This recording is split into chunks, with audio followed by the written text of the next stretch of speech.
Hi, it's Jack, and welcome to Real Opinions. This week we got the chance to go to Sundance Film Festival London, so that was pretty cool, and we're just going to be reviewing a few films over the course of the week, just a few odd ones that we managed to catch. And the first film is Morris from America.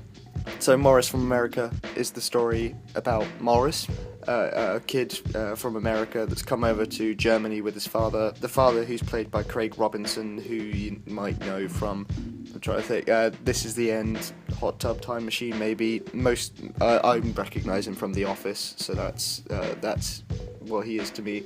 And Morris is this kid that's trying to fit into German society, struggling to learn German. He's not got any friends because he's just moved there, and his kind of main characteristic, I suppose you could say, is that he really likes hip-hop and that he wants to be a rap artist when he's older.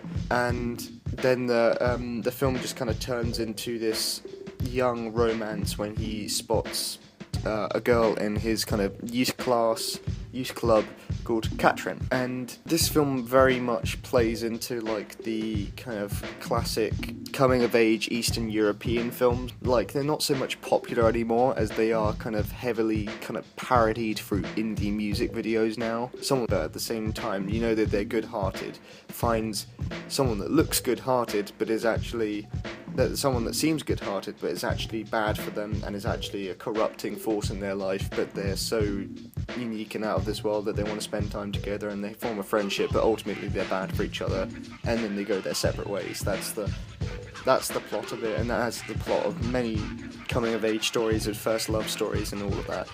If I had to pick a way to describe this film, it'd be totally fine.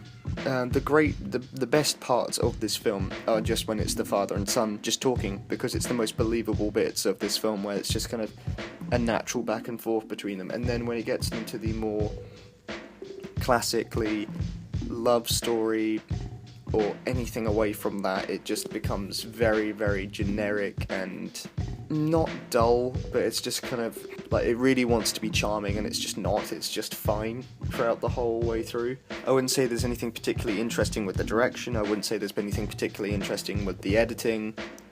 And I mean, a film doesn't need to be like interesting or different for it to have classed as good editing or good directing, which actually comes to a point about another later film that I saw at Sundance. But it's the fact that it's just very easy, it just feels so easy, and then there's like the only time when they really go out of the box is a slight drug trip thing that they don't really do properly, and that's just like any other rave scene in a film. And another scene where he goes to a museum and everyone starts like head bopping to his music, like it's in his head obviously, but everyone's out of time, and so I just imagine that in his head he's also out of time or something like that, and it's just awkward. Morris from America is completely fine. I mean, some people might go, "Oh, it's really nice and sweet," but that's all I can really care about it. I mean, it's sweet, it's kind of nice. That's about it. Great. 5 out of 10. 5 out of 10. It's completely, utterly fine.